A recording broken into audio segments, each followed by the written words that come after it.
judging from the title of the resolution before us, is it correct to assume that this hearing is only limited to social media platforms? No, of course not. Because the way I see it, it only addresses the problems, alleged problems encountered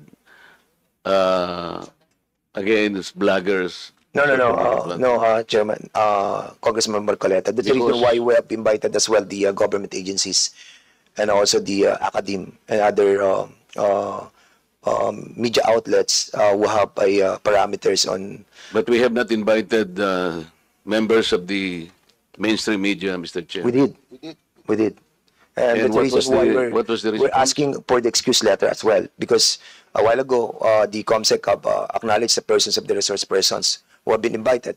Did we invite, Mr. Chair, Philippine Inquirer and Philippine Star? COMSEC, can you please reply to the query of the good gentleman from Sagi Party List? Thank you, Mr. Chair. Philippine Daily Inquirer was not invited, Mr. Chair. How about other social media? How about some other major media outlets? Philippine Star, Mr. Chair. Mr. Chair, KBP was invited, kapisanan ng mga broadcasters sa And the Pilipinas. president of the KBP is here? Yes, sir. Okay. Did that satisfy the query of Congressman Marcoleta? Because I think, Mr. Chair, even the not only the social media are supposed to be invited, but also the mainstream media. I am personally victimized by these two popular newspapers, broadsheets. May I cite a particular example just to dramatize, Mr. Chair? Yeah, Mr. Chair. Kaya importante lang sana. Gusto ko rin silang marinig ko nandito. What's the point of order? So what's the point of order? We are still in checking all the invitations that was sent to all the invitees. At the same time, Mr. Chairman, some of those invitees are not present. And with regards to the query being made by Congressman Marcoleta, I do believe that he has a basis for that. And since, Mr. Chairman, the COMSEC has confirmed that indeed Philippine Daily Inquirer and Philippine Star are not invited into today's hearing. Since Congressman Marcoleta is not a member of this committee, may I respectfully move, Mr. Chairman, that in the next hearing, we will invite Philippine Daily Inquirer and Philippine Star to expedite discussion, Mr. Chairman. So move, Mr. Chairman. May I know, Mr. Chair, why... By Congressman Paduano, and we have to tackle first the motion. Huh? We have to tackle the motion. I second the motion. And there's that was duly seconded. Any objection? Hearing none, the said motion is now approved. So, Congressman Marcoleta, your query is valid. Unfortunately, I think it's the fault of the COMSEC for not inviting, because you have to consider as well that we have invited so many already for the bloggers. It was like 40, and we cannot accommodate everybody. And that's the reason why your query is so valid that we will be inviting them in the next hearing. And at the same time, having said that, your story about being victimized of those two broadsheet can be tackled in the next hearing.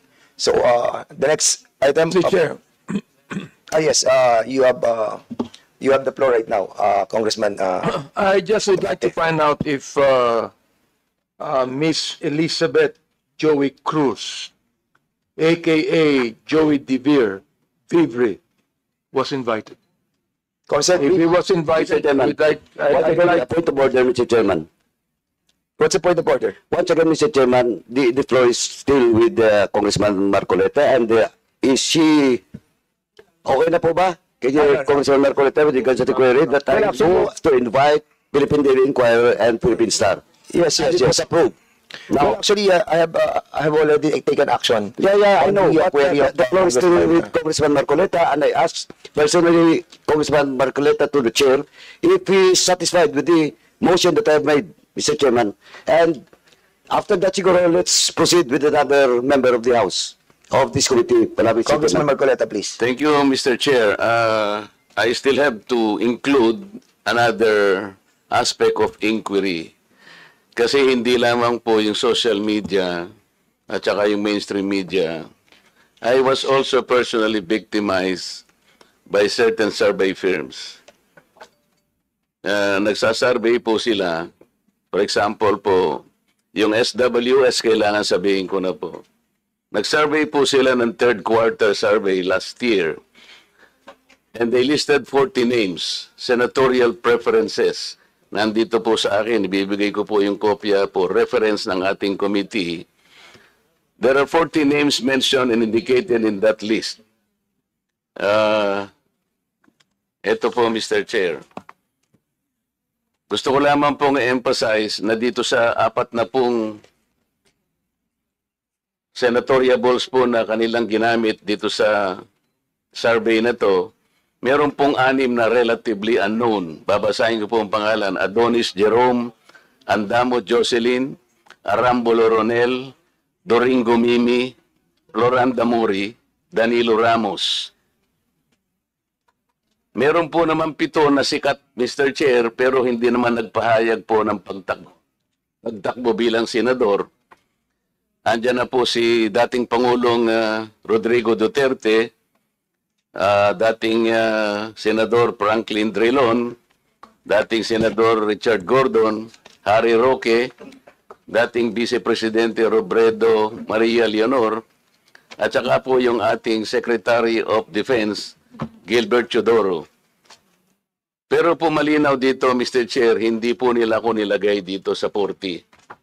Pero no pong yung outcome pong ito ipalabas nila, number 36 po ako. Paano po mangyayari na ako po ay magiging number 36, hindi naman po kasali rito? Ito po yung klase ng mga manipulative surveys na pinaniniwalaan po ng mga tao. Sana po hindi na lang nila ako sinama sapagkat wala naman ako rito. Sino po ba si Adonis Jerome, Andamo Jocelyn, Arambulo Ronel, Doringo Mimi, Floranda Modi, Mr. Kong Barbers, may kilala ka ba rito? Bakit naman po, hindi ko naman po pinagpipilitan na isama nila ako rito. Ang problema, hindi po ako kasama, Mr. Chair, pero nilagay po nila ako doon sa resulta, number 36 ako. Hindi naman po tatama ito. Ito po yung gusto nating i-address lahat. Hindi lamang po social media. We understand that your predicament, Thank you, Mr. Chair. Congressman Marcoleta. And Bibigay ko po yung and the kopya para sa the referensya po. representation also doesn't believe that. Because on my own assumption, nasa top 5 ka. So, Mr. Chairman, Chairman, just Mr. Chair. kidding aside. No. Mr. Chair. Kidding aside. We have to tackle that issue as well, that being espoused by Congressman Marcoleta. So we will be inviting over in the next hearing, what survey firm is that? SWS and the Pars Asia. Ilan ba yan? Ito lang muna yung nakita ko. Because- At saka yung Manila Broadcasting Corporation. NBC. Because in the House resolution itself, the House resolution number 2147, it clearly states, social media lang. Yeah. Medyo lang eh. Oh, kaya yun lang yung topic natin. But we cannot, but it was, we are it not was delivered. No. Congressman Barbers, you have delivered in your privilege speech a wide, comprehensive approach on this matter. That And is I think correct, Mr. inviting Chair. over the survey firm is also correct. yeah, maybe we Because can we are tackling expand. not only the House Resolution number 2147, we're also tackling 2 privileged speeches that was delivered by you. So I think may basis po yung kay Congressman Marcoleta. Okay, and at the same time,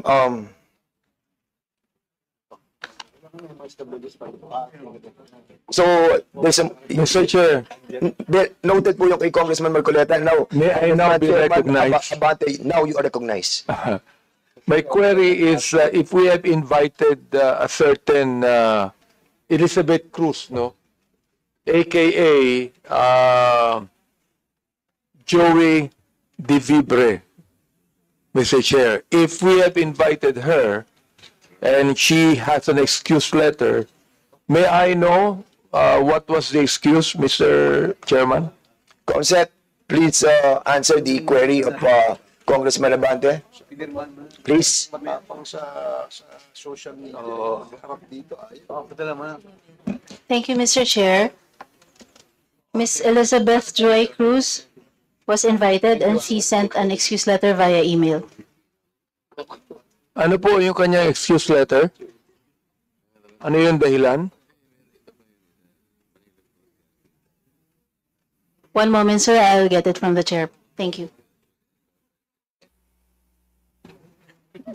Mr. Chair, Can you kindly also, Comsec, can you kindly also try to tell us those resource persons who have not attended this committee hearing?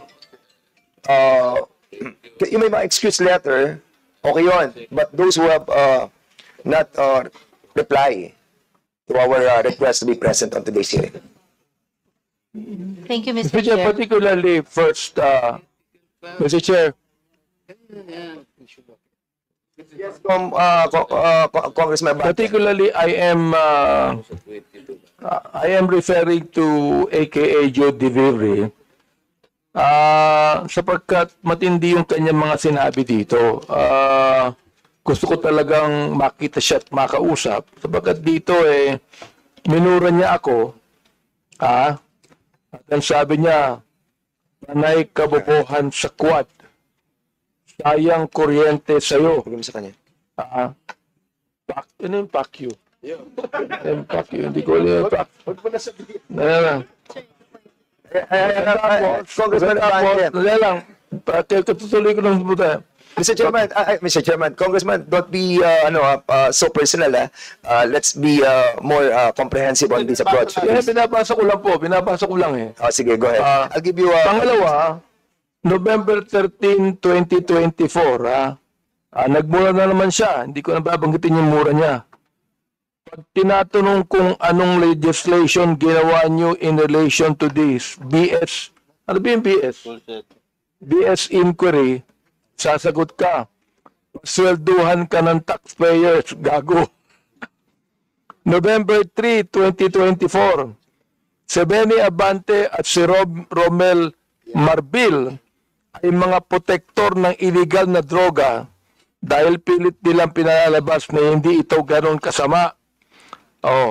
Tapos sabing ganyan, si Dan Fernandez and Ace Barber's survey are depressing. Alam na nila na matatalo sila sa eleksyon.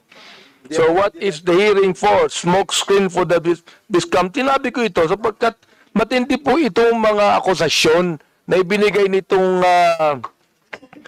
gusto ko nilang magmura eh. Hindi na ako bumura muna. Oo. Kaya kailangan po, itong mga to, ang tatapang nila eh. Ang tatapang sa pagmumura, nang wala tayong kalaban-laban. Ngayon, pag kaharap dito, hindi makaharap dito. Oo. Mga takot din pala yung mga yan eh. Please hold your fire, please. I'm on the process of administrative, ano pa lang muna tayo, Congressman Abante. We can tackle that on the interpellation. Mr. Chair, gusto ko lang pong bagitin tong kanya excuse letter. Nakalagay dito, after meaningful consultation with my lawyers, gumaya pa na abogado. I have decided to respectfully decline. Respectfully? Minumura tayo, respectfully? To share my knowledge on matters. Hindi knowledge ang kailangan natin. The lawyer, if this is like... Oo. Ask the lawyers kung libelous yung ginawa niyo o slander. No, nakalagay, I would like to categorically state that I am neither paid by POGO operators. Hindi na pinag-uusapan. Pinag-uusapan natin yung mga sinabi niya. Tapos respectfully, Elizabeth Joey Cruz, na nakikinig po sa atin ngayon, nanonood ngayon, humarap ka dito, kumatapang ka. Hirap sa iyo, nagbumura ka, nang dyan na wala kaming kalaban-laban. Humarap ka dito. Dito. Namo. Chairman. No, wait. Quiet, please observe, refrain from laughing or whatever expression you wanted to, please observe decency and, of course, Chair, I move that we strike out. with all due respect, with Congressman Abante, I feel your sentiment, I feel your sentiment, but we are in the process of finding out the, yung pong implementation of the 10175, and I respect your freedom of expression. But what I'm trying to tell you is to refrain from the fire that you wanted to express, no? But for now, nandun pa lang po tayo sa administrative matter, and we wanted to finish that, and then we will be discussing, or we will be approving the ground rules. Wala pa po yung ground rules, and kaya nga po doon sana yung kay Chairman Abante do papatak yan sa ground rules. Anyway, having said that, siguro we'll proceed to the next item Mr. of our Chair, agenda is to approve. So that we can have an Yeah, orderly hearing, we must first approve the ground rules. I believe that the COMSEC has already distributed copies of the ground rules Correct. to the members present. So therefore, Mr. Chair, I move to approve the ground rules. Yes, there's a motion to approve the ground rules, and I believe that the members of this committee have already received the yung pong ground rules natin, and you have already read it. So siguro I need a second motion for this. Any second motion? Second. This was duly seconded. Any Seconded. objection? Second. Hearing none, the said motion is now approved. Para lang for the information of the body, no, para makita po natin, ma-recognize po na. Kasi ako, kahapon, nung makita ko rin, saka ko lang nalaman na ganun po pala ma-appreciate yung deep fakes, no? Doon mo lang makikita na, fake pala to. Kasi otherwise, yun lalo na yung mga ordinary people, hindi nila malalaman na fake pala yung pinapanood nila. So, i-capacitate natin sila. Yeah. For some guidelines here, you see, when you see content and there's a rapid barrage of reactions, this is not normal. Yun. Ito ho ay kagagawa ng isang mechanism, no? Online mechanism, which we call botnets, no? Or this is generated by artificial intelligence. Ang artificial intelligence ay isang sistema po wherein you can ask it to do something automatically. It's a form of automation. And ito ho ay napoprogram. Mag-aantay na this is unmanned. Pag meron ka nakuha ng content o may mag-trigger, automatic magre-respond dyan. And this is not a normal occurrence ng tao. It takes several minutes for one content to have several reactions. But if you have by the hundreds and thousands, that is very abnormal. And our monitoring center in CICC, we have observed certain patterns. That's why we want to establish some new or request new legislation. We should also look at the capacity or authority to take down botnets. The capacity to determine to automatically remove that is a non-person entity and including the content it propagates. Ito ho yung And there's no mga... violation of the freedom of expression on those bots because they're not humans. They are not humans. They're not protected by law. And I don't know how it's going to be interpreted. That's why we need legislation on this. And This is artificial we were talking intelligence. about the bots on the different reactions and messaging of those bots, which are not humans. These are not human generated.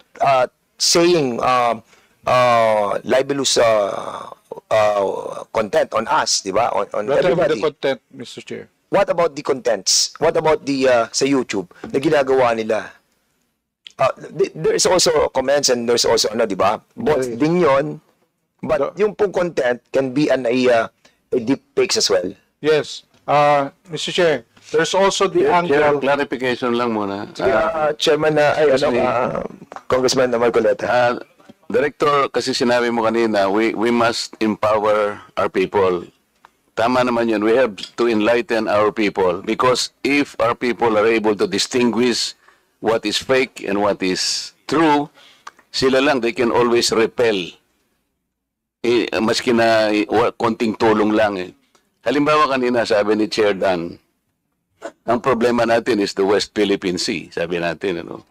But sinong agency ng government ang nag-empower sa ating mga kababayan para malaman nilang complications ng West Philippine Sea? Isipin po natin, sir, there is nothing as West Philippine Sea. Wala po yun. That is a creation by us.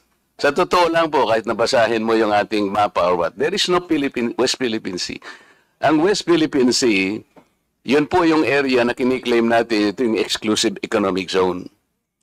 The complications of the West Philippine Sea has not been explained to our people. Kaya po, nagiging vulnerable tayong lahat eh. Ang sinasabi nila, inoccupy daw ng China ang ating territory. Sir, sa totoo lang po, if CICC and other agencies would cooperate with one another to empower our people, to educate them all, wala pong madideceive kahit ano pang gawin ng China. Kasi alam po na, we are all claimants dito po sa panig ng South China Sea. Several of us, Philippines, China, Vietnam, hindi po natin alam ang Vietnam has the most features occupied in the South China Sea. They had 22, China is 14, tayo, 8, Malaysia, 14, Taiwan, 1. Pero po, kaya po nagsimula dito, yung mga tao natin, ang mga kababayan natin, kahit na pong i-feed mo sa kanya, akala niya yung totoo because we were unable to educate them. We have not enlightened them as to the complications of the South China Sea. What is the South China Sea? Di ba? So, doon po tayo magsimula.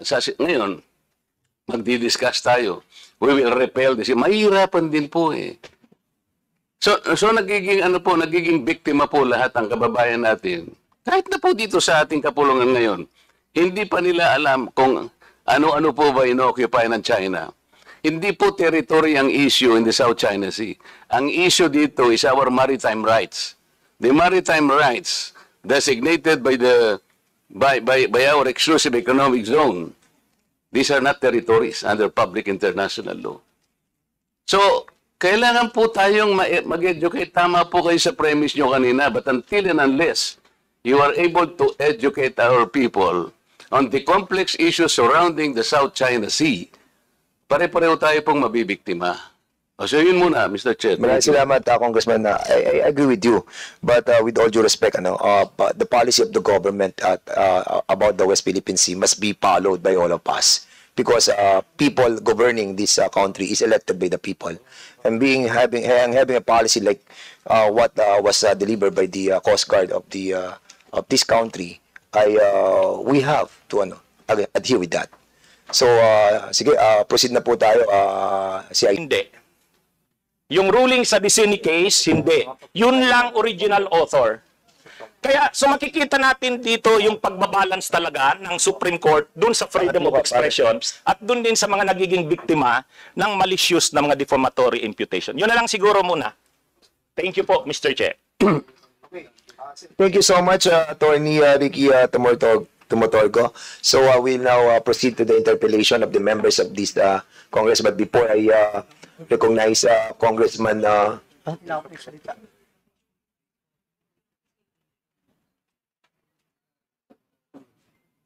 Sige, before... meron pa tayo isang presenter. But before that, the Chair would like to recognize first Congressman Marcoleta. Thank you, Mr. Chair. Anong pangalan ng gano'n niya? Attorney yan? Brother,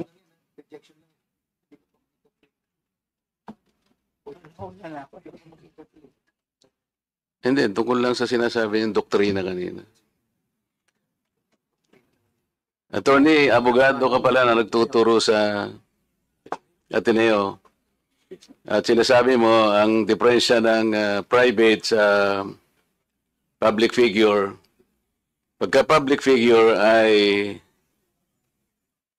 hindi basta-basta. Kahit nabirahin mo, parang may lisensya ka na, parang gano'n sinasabi mo. Pero pag private, talagang kinakailangan may malis ka agad yun. Siguradong... Kaya lang, nung ikaw ay nag-vlog, ito yung title ng vlog mo sa akin eh.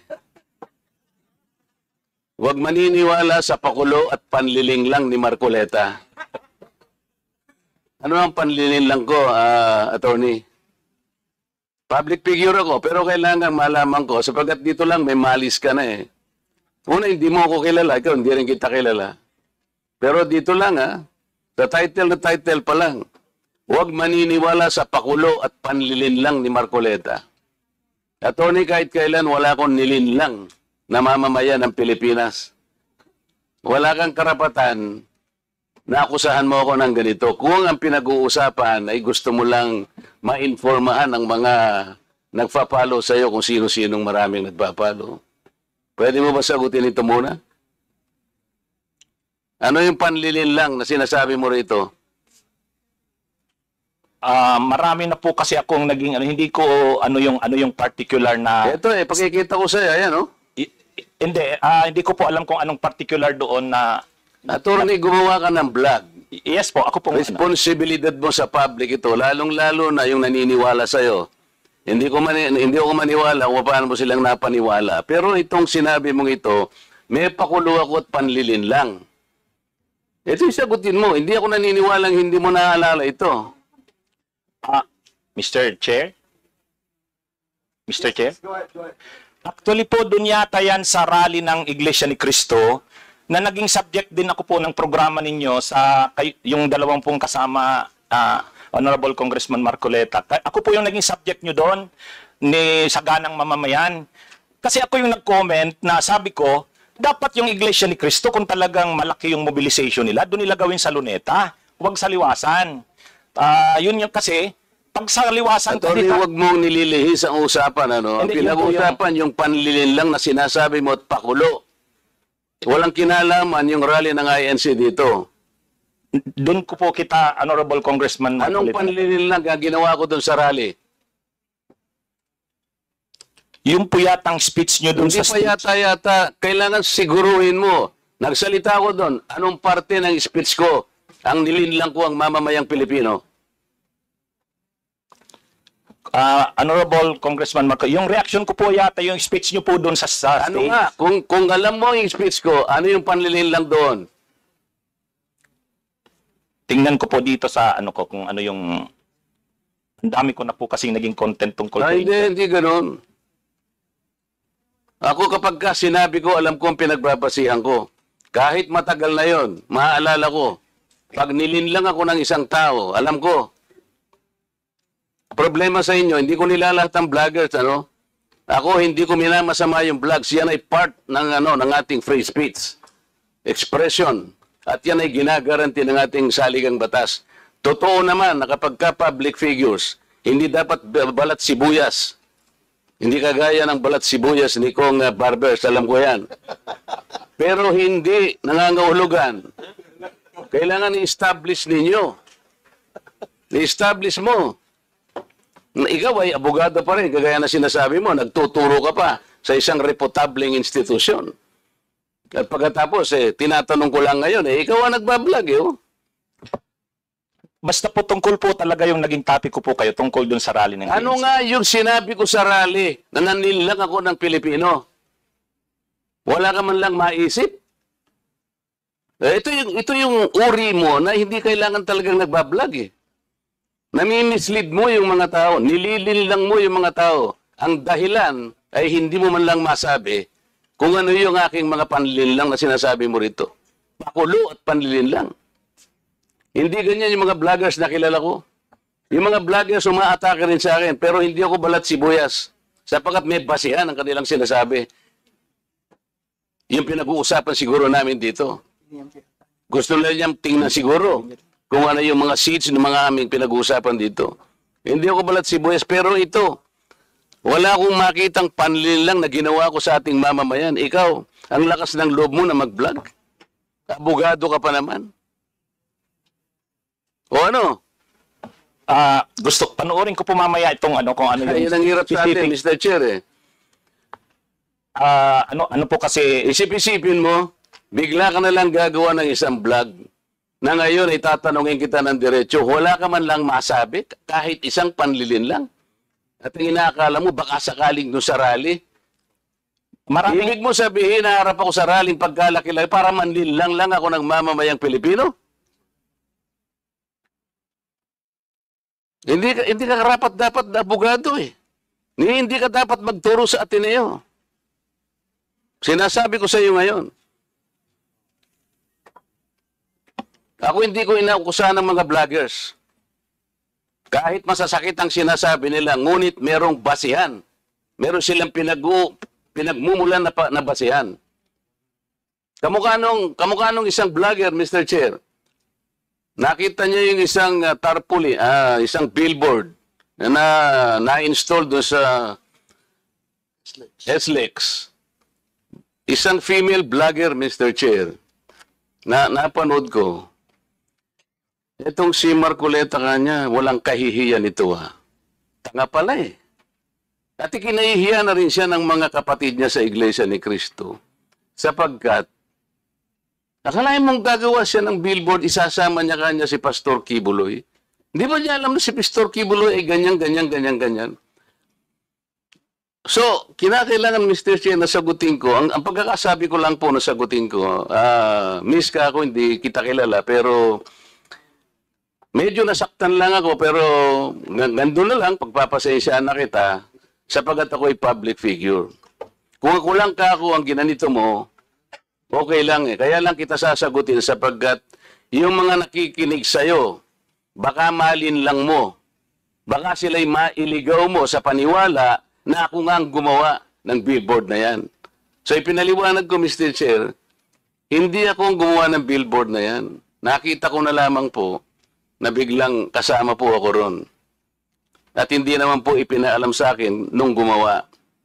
Siguro po dahil si Pastor Kibuloy po ay tumatakbo ring isang senador, inakala niya sigurong magiging maganda rin para sa kanya kung kami po ay magkasama. Ako naman po ay wala namang magagawa tungkol doon. Pero hindi ko na po, wala na po akong reaksyon sapagkat public figure nga po ako Lahat kami ay tatamaan. Ito nga po yung napakagandang pagkakasalita po sa Korte Suprema Mr. Chair, basahin ko lang, maliit lang po ito. The interest of society, ito po yung United States versus Bustos. The interest of society and the maintenance of good government demand a full discussion of public affairs. Complete liberty to comment on the conduct of public men is a scalpel in the case of free speech. The sharp incision of its probe relieves the abscesses of officialdom. Men in public life may suffer under a hostile and an unjust accusation. The wound can be assuaged with the balm of a clear conscience. A public officer must not be too thin-skinned with reference to comment upon his official acts. Kaya kaya ko na lang siyang i-tolerate, Mr. Chair, yung babaeng yun Pero ikaw, attorney, dahil sa attorney ka, yan ang sinasabi mo, at nagtuturo ka pa sa isang reputable institution, dito lamang sa title mo Huwag maniniwala sa pakulo at panlilin lang ni Marcoleta. Pagkatapos tatanungin kita ngayon, kung anong panlilin lang ang ginawa ko, wala ka man lang masabi. Kaya naman kitang idemanda pero hindi na kita pagtitsagaan kung ikaw lang.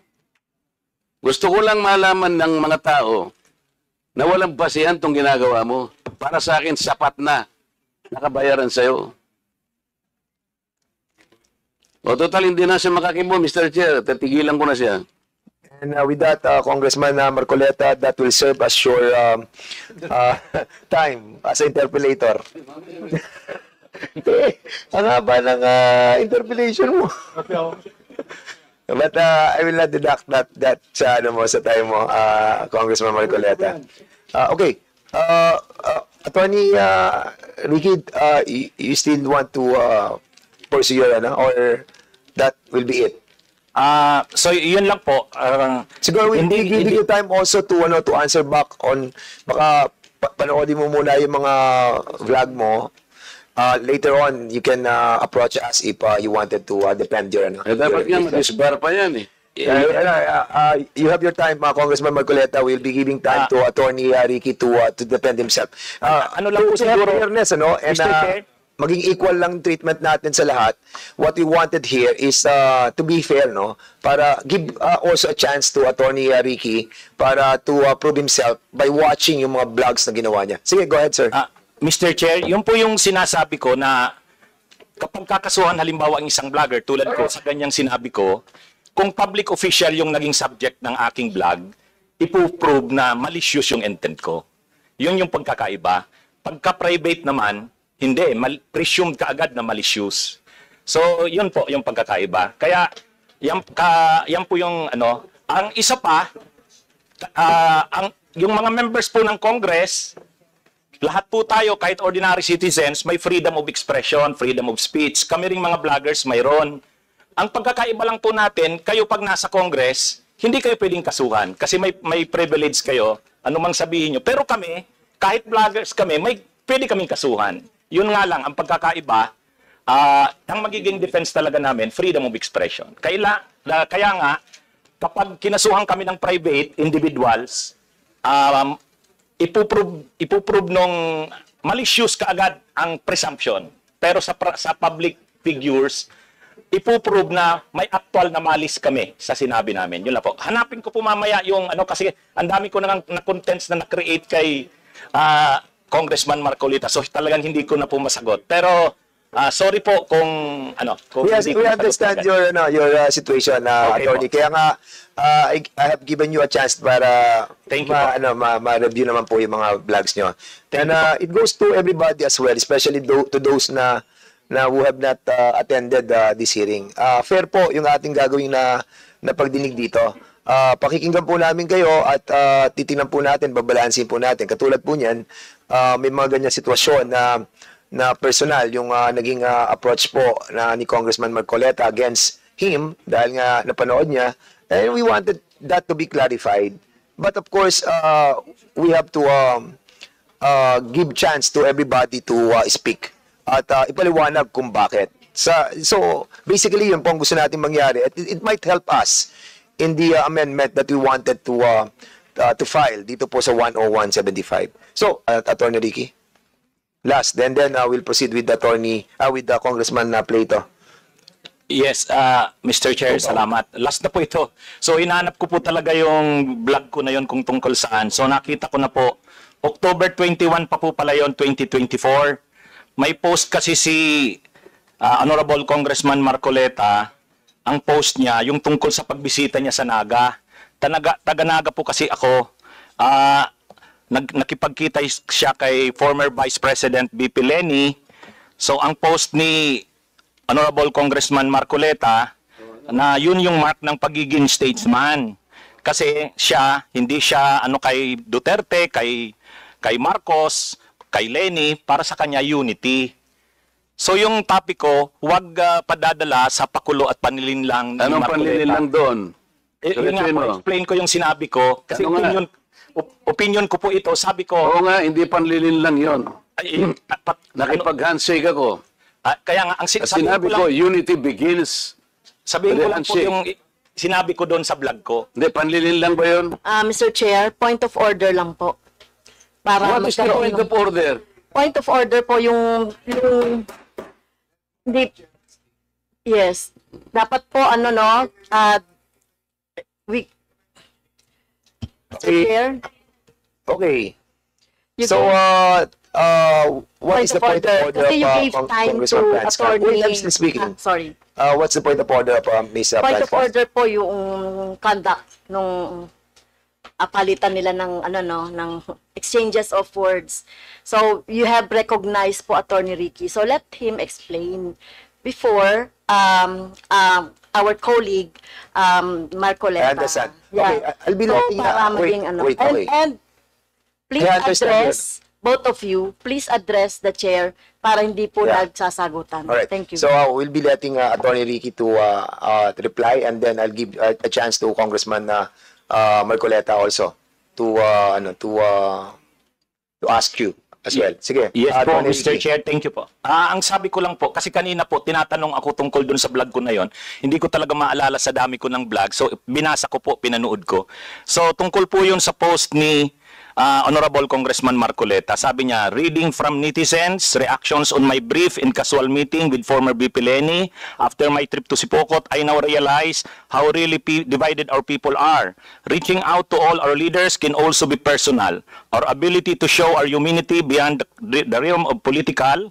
How else are we able to exemplify the true meaning of statesmanship if you refuse to extend your hand to all who wants to grasp it? I believe unity always begins with the handshake. Tapos may picture siya, kasama niya sa BBBM, si Duterte, si Lenny, si Sara.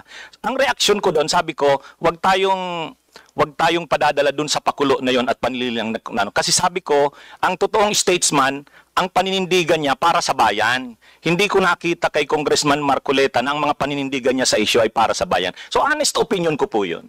Yung po yung ano ko. Hindi po ako doon, hindi po malicious yung ano ko, yung intention ko doon. Mr. Chair, may I react? Marcoleta, now you have the floor. Pinutol mo lang, attorney. Ang kasunod nun, alam mo, tingnan po ninyo yung record ni ni Congressman Marcoleta. Siya yung nagsara sa ABS-CBN. Ang yabang-yabang niya. Yes. Isip-isipin mo, sasabihin mo sa akin, you do not even know the issues. Attorney, alam mo ba yung issue sa ABS-CBN? Yes po. What do you know about it? Mr. Chair. You can reply, Attorney Ricky, please. Mahaba po yung mga issues. Pero ang niraise nyo pong issues doon, maraming hindi binabayaran na tax ang ABS-CBN, may mga properties na in-acquire na illegal yung pagkaka-acquire, hindi binabayaran ng mga workers. So, mainly po yun yung nakita kong niraise yung issues nung pinasara yung hindi binigyan ng renew yung franchise. So, Mr. Chair, ano ang panlilingdang doon? Ni hindi mo alam yung Philippine Depository Receipts, ni hindi mo alam yung corporate layering, ni hindi mo alam yung transfer pricing na ginamit nila para magkaroon tax evasion through Big Dipper. Ni hindi mo alam ang napakarami nun. Pagkatapos magbibintang ka na pakulo lang lahat ito, tako'y nanlilin lang. Ano ang binibigay mo sa followers mo, Mr. Chair? Wala kang masabi na panlilin lang eh. Ang sinasabi mo ngayon, opinion eh. Pwede kang humabi ng opinion, attorney ha, kung talagang attorney ka. Pero wag kang mag-chat-chat na ako'y nanlin lang ng mamamayang Pilipino. You want to reply, Attorney Ricky? Yes, Mr. Chair. Ayun, Okay, yun go po ahead. yung, kaya ko po sinasabi na yung ako naninindigan na yung vlogging ko, hindi po fake news kasi opinion ko po yun. Basta mo na lang sasabihin, Mr. Chair, na opinion mo yun, pero tinarge mo ako na manlilin lang. Hindi ka ba magsasabi ng facts mo kung paano ako nanlilin lang ng Pilipino? Abogado ka, di ba? Mr. Chair, abogado daw ito eh. Attorney, you want to answer back? Again, Your Honor, yun na rin yung sinasabi kong concepts natin na ang mga public officials, talagang open sila na punahin, i-criticize. Medyo masakit minsan, pero yan yung pagkakaiba ng public official sa private citizen. Mr. Chair, hindi siya nagkikriticize eh. Sabi ko nga, binigyan kita ng halimbawa dun sa isang babaeng vlogger na sinabi niyang tanga ako at ikinahihiya ako ng lahat ng mga members ng INC. Pinatawad ko na siya ron eh. Masakit yun, pero dahil meron siyang nakitang ganun. Pero ikaw, sinabi mo eh, nanlin lang ako eh. Ngayon, sinasabi mo, may opinion ka, nanlin lang. Wala kang masabi ngayon kung ano-anong ginawa ko para manlin lang ako ng Pilipino. Hindi ka abogado eh. Hindi opinion ito. Mr. Chair? Yes, sige. Okay na po siguro. Kasi marami pa sigurong pag-usapan. Ikaw ang manlilin lang. Okay. Thank you so much to both of you. We exhausted that issue and we let the both parties to say their piece. And that's the spirit of this committee, no? Para maging balanse po tayo and fair. I want him to apologize, Mr. Chair. Kung abogado ka talaga. Sorry, Mr. Chair, I won't apologize. Opinion ko yon.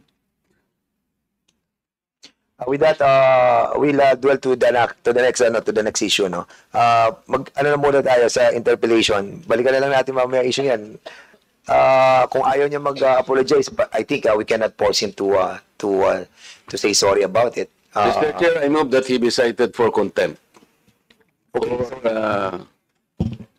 So there's a motion. Peddling lies before this committee. So I cannot even answer simple questions kung paano ko nilinlang ang mga Pilipino.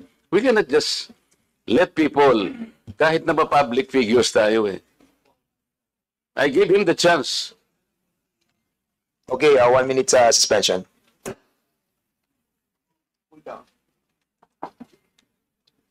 Hearing resume. The parliamentary status ng ating committee, there's a motion that was moved by Congressman Marcoleta to cite Attorney Ricky in contempt. Unfortunately, Congressman Rodante Marcoleta is not a member of any of this committee. So he cannot move any motion regarding this issue. I'm sorry, Congressman Marcoleta, because I've been informed that you are not a member of any of the committees. And according sa ating rules, hindi po pwedeng mag Mr. motion. Chair, may I ask my friends in this committee who are well-intentioned enough, and I think they wanted also to protect not only the reputation of this committee, but I think in the interest of truth. With that, Mr. Chairman, siguro, Mr. Chairman, Co-Chair. Hello. Mr. Chair. While, sige, Congressman, Can we table this motion for the meantime and proceed with the interpellation? Yeah. I think we can go back to that motion later, By but others. I think we should discuss that thoroughly, since this will be a contempt order, and it will be needing the approval of the members present. So it's already 3 p.m. and we have 11 interpellators. So that is my suggestion, Mr. Chair, with the indulgence of Congressman Marcoleta.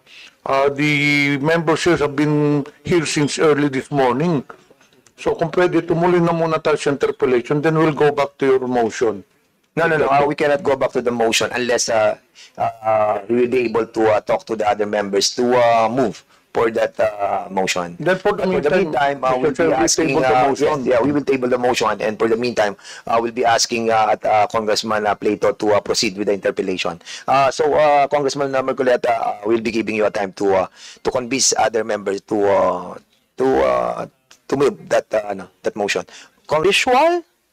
So you take a picture na napaka-ordinaryo, they will not share. But you add color, you add culture, it becomes shareable. So these days, our world is becoming so small that you can actually send so many things and it becomes viral. So Is it also possible, Mr. Chair, that they can get more information, they can share more information through social media than they can get from the mainstream media? pwede yun, sir. May replacement factor kasi ang mainstream media takes a while to print. But ito, at the moment, you get to push what is happening. And That sometimes they do not trust mainstream media for information. meron study, sir, na ganyan. Yes, because, Mr. Chair, ako po, biktima ko po nabiktima rin ako ng dalawang broad seat na yan. Yung sinasabi ko po sa inyo kanina, when we started, if you remember, last January 13, this year, there was a huge rally that happened. And I think this is something that we can agree on without debating with one another. It was a huge rally. In Metro Manila alone, the two broad streets, I was referring to, estimated the crowd to be in the vicinity of 1.8 million participants. And there were 12 more sites across the nation. So the total, according to estimates, should not be less than 4 million people. Pag binasa po ninyo yung dalawang broad seats, Mr. Chair, on December 14, where the event is supposed to be reported, hindi man lang po ako na-mention. I was one of the speakers in that youth rally. Ang ating Senate President po was not there. Pero was given at least 2 paragraphs doon sa kanilang. Meron pong mga politicians na dumalo doon, although they were not invited. Pero na-mention po silang lahat.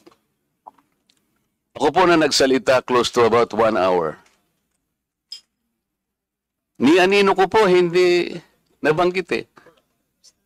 Mr. Chair, kahit na po sana yung sinabi, there was a politician who spoke there.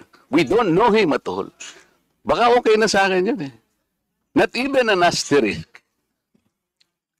Mr. Chair, tingnan po ninyo yung slogan ng dalawang broadsheets. Balanced news. Fearless views. How can you balance that views?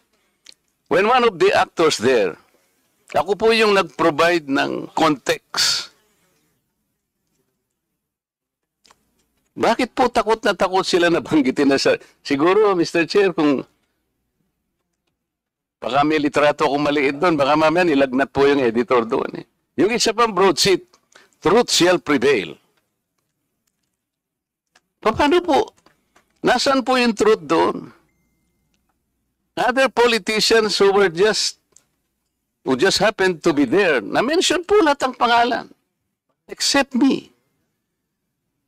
So dito po, natitipon tayo ngayon para pag-usapan yung mga bagay-bagay na nai-report yung po talaga sobra. And I admit that. Kagaya po nung nangyari kanina ngayon. Yung iba naman po tama lang yung ginagawa nila, Mr. Chair, sapagkat they can criticize. Lalong-lalo na po doon sa mga public figures and public servants like us. Huwag po tayong balat sibuyas, sabi po ng jurisprudence. Meron pa nga pong doctrine of fair comment. Ito po ay nagawa doon sa Borjal versus CA. Na kapag ka po yung isang pinag-uusapan relates to public interest, in public discourse, huwag po tayong masyadong manipis. Talagang meron po silang karapatang i-criticize tayo. Tama po yun. Maliwanag po na nakalagay sa ating saligang batas. Pinoproteksyon na ng free speech. At pagka po public issues po, public discourse talaga, may karapatan sila kahit vlogger sila, kaya mag-criticize. Meron lamang po talagang dapat na limit lamang na dapat po yung mali siya ay wag namang pinakikiusap natin, wag naman nilang ilagay yon. Kanina po, napatunayan ko na po kanina na dahil ako po naglagay lang ng isang sa aming Facebook yata yon. Kinakamayan ko po ang ating former Vice President kasi nandun po ako sa Naga. Napansin namin nung bago kami umalis, malapit po pala yung opisina niya doon sa aming sinakyan. Ay naipasya namin na bisitahin din ang ating Vice President. Para sa akin po wala naman pong masama siguro. Naipaliwanag ko lamang doon na I was running as an independent. Talaga naman po. So if I associate myself even personally to our public figures, at sinabi ko nga po doon, I can relate myself even personally, and even unity can begin in a handshake.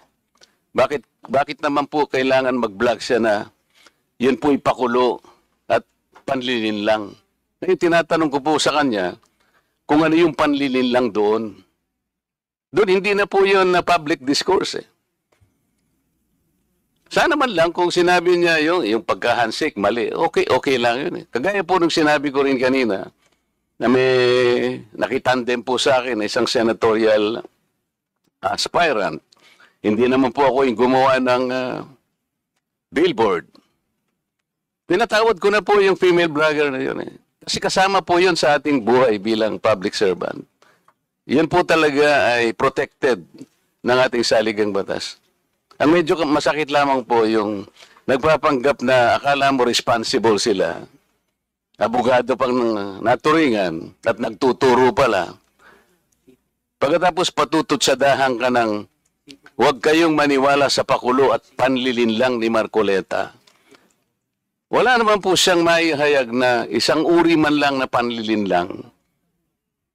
Ayun na po yung nakakasakit. Nakakalin lang na po. Siya po yung nanlilin lang na, hindi po ako Naililigaw po niya yung marami. Ayoko po, Mr. Chair, na matapos tayo dito na parang kinakartel po ang rights ng mga vloggers. Hindi po, huwag natin gagawin yun. Sapagkat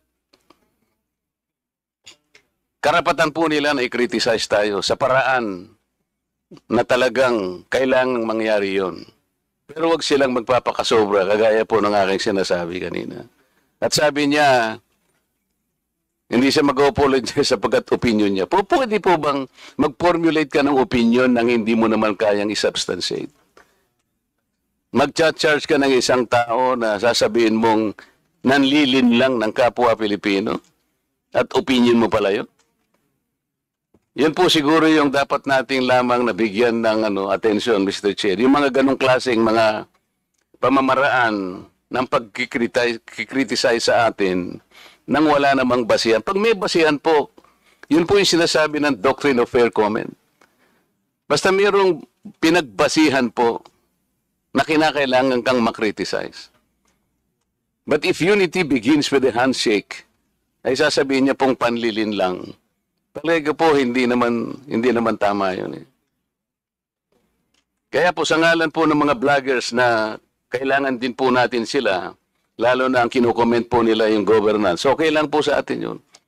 Huwag po tayong magiging balat sibuyas, sabi po ng jurisprudence. Kami po ay hindi balat sibuyas pagdating doon. Ngunit, kailangan tayuan naman po nila pagkaharap-harapan. Yung criticism po dapat merong basis. Kung wala pong basis, Mr. Chair, ay lalo pong napapahamak yung mga taong pinagsisilbihan nila. So, imbes na po sila yung makapag-inform, na ililigaw po nila yung marami sa atin. Yun po siguro yung dapat nating bigyan ng Katulad po ng binanggit ko kanina, sana maitanong ko po kay Dr. Rachel Khan kung nandyan pa po siya. I think yung ating pong akadema, umalis na siya yung nasa online.